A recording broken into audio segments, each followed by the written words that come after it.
we're talking about playing with dynamics, and with dynamics, you can play. It brings the feeling out and your ability to just improvise a little better. And let me start off by saying this: that a buddy of mine out in Texas, Sam Mursky, and I were sitting around in the studio one day. Actually, it was my very first recording of any kind of song I wrote. And we came to a conclusion that we would rather play one note that stood out in a song that caught the emotion and the feeling of the song than to throw out 10 or 15 licks in a measure or something like that that did not enhance the song to bring out the emotion or the feeling. And, and there's a lot of examples where one note just does it all, man. There's, I think it was My Sharona where it did something like that, man, on it. I think is what it was. I think it was My Sharona. It was some song like that. And then, like in Hearts, the things like that can pull the emotion of the song, and or some kind of harmonic will do it. So, but I just wanted to show you guys, man. I did a video a while back on how to play Waiting for the Bus. And, I just want to use that as an example of how to control your guitar while you're playing. Sorry for the bumping on the arm of the chair. I've got to get a new chair. But I just want to give you an example of how to control your guitar, because a lot of people go like this. They'll go.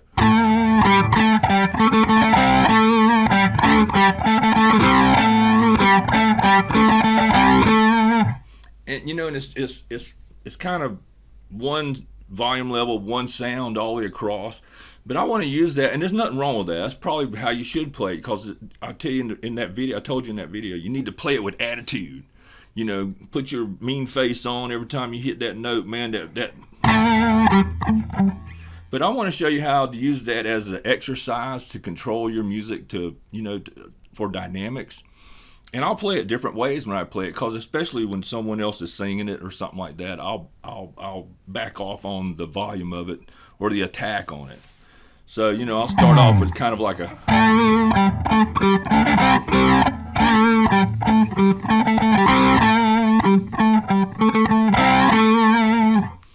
But while they're singing, I might do something like this.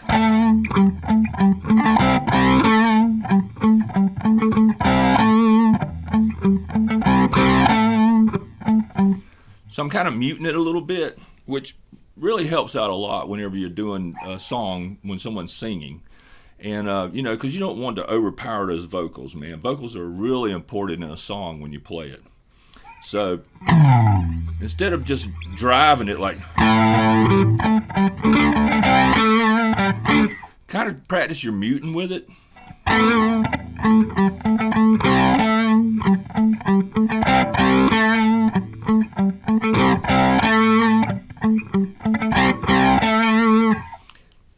And it'll help out a lot with your practicing on how to control something while you're playing. There's songs that we're just like.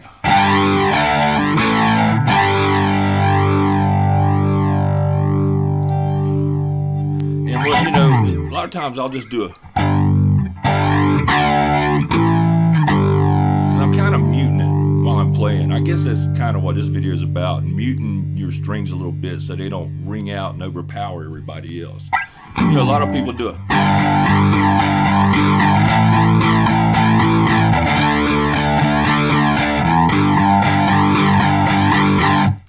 Take it and kind of mute it while they're singing.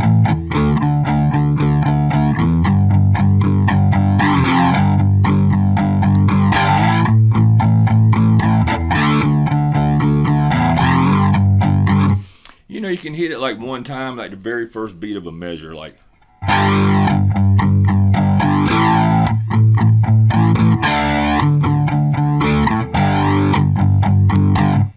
And that'll help a whole lot too, because you'll emphasize that first note in the beginning of the measure or the beginning of the chord progression or whichever one it is. And it's the same thing. Let's just do some lead licks to show how to where it's just not like a bunch of.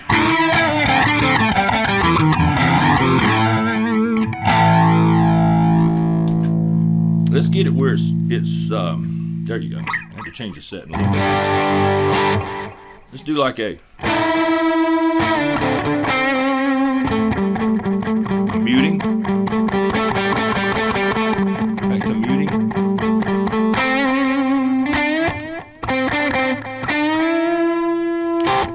Stop.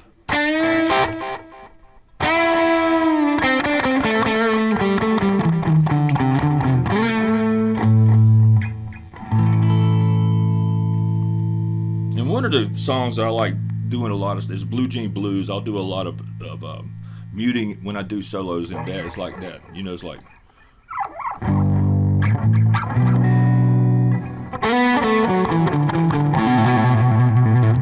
So I'm muting those notes, but not that one.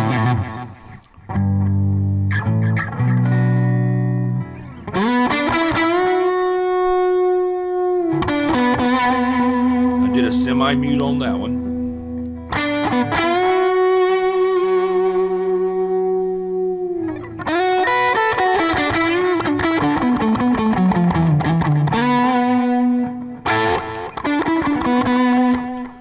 Do a hard one.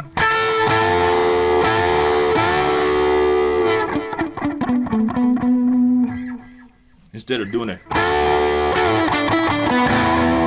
And you can put that in there. I mean, there's nothing wrong with it. But for feeling, I like to bring it's like a scream. It's like, ah!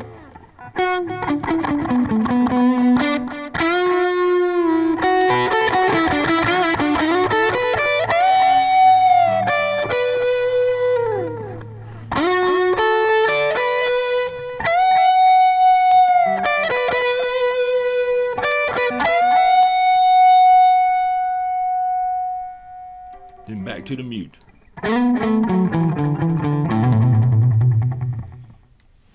So guys, that's just a few examples on how to do a little expression with your guitar playing. You know, not playing at the same volume all the time. Do a little muting. Do a little bit of soft picking. And then you can get loud with it again.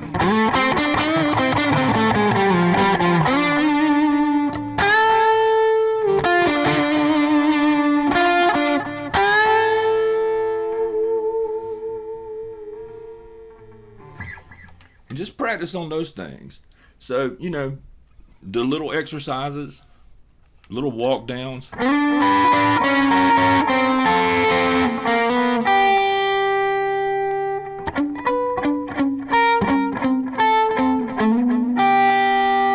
I muted it at that time. Open again.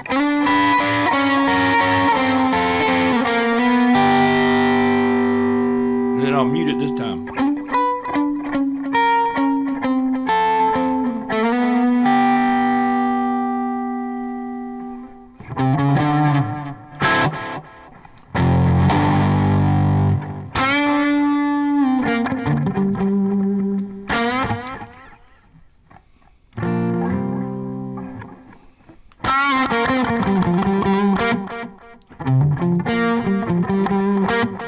And that's kind of my style of playing anyway, is where I do a lot of muting and enhance. You know, I want something to stand out, I'll do it. But I'll usually mute into it a lot of times.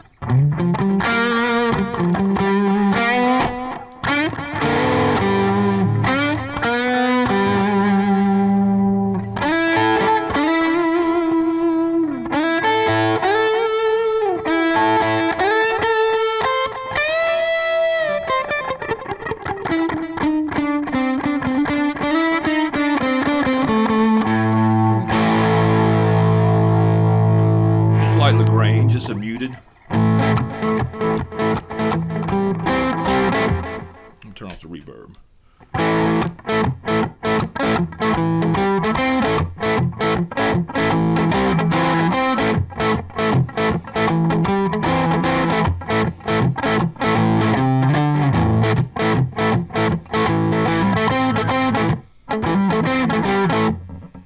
So there's all kinds of ways to practice your dynamics. So just remember to back off a few times while people are singing. You don't have to play wide open. You know, vary back and forth in your lead playing. Play some soft parts, play some muted parts, play some parts that are wide open, but emphasize those, parts that need to be loud. And then let the emotion roller coaster up and down and up and down. You just got to bring those feelings in and out like a roller coaster ride, man. And there's places where it gets exhilarating. You just got to let it out. So I hope this video helps you guys, man. And keep practicing those things. So guys, that's part 2. Just a little something to show you how to play with dynamics and to play with feeling and emotion. And it's something you have to work at. I mean, the more you play, the more you'll get that way. And especially when you play in front of people, you have to, you get to the point where you stop watching yourself play. You're what they call shoegazers. We all do it. It's no big thing because a lot of times we're learning the song. But like I said in part 1 of this video, eventually you get to the point where it becomes part of you and you don't have to think about playing it. And then you start playing with emotion and feeling, and your dynamics get a lot better, man, and you don't become a shoegazer no more. You can look the crowd in the eye, man, when you throw those notes out and see how they respond and all that stuff to how you play. It's a wonderful feeling to see people out in the crowd smiling at you while you're playing. I see it all the time. I have people come to me all the time. They're like, Joel, we appreciate your playing, man. It just thrills us the way you play. See you smiling while you're playing and looking at people and saying hi to them while you're playing and, recognizing the people in the crowd and acknowledging them. And they won't forget you for that. They won't. I'll tell you what, one of my first videos on how things you should take to a gig, if you watch that whole video and get to the end, I got some tips on things you can do to get people to remember you, how you should play. Sorry about that. Tips on how to get people to remember you, and it had to do with carrying a bar stool with you. And so look up that video, things you need on a gig, musicians need to take. I think that's the video I did it in. So once again, guys, I appreciate you watching this video. I appreciate you taking the time. I want to thank all my new subscribers that have picked up. I've gained 6 subscribers this past week. I'm going to email each one of y'all guys and tell you guys how much I, thank you for all that. And I appreciate it. If there's anything you want me to do a video on, I'll be glad to do it.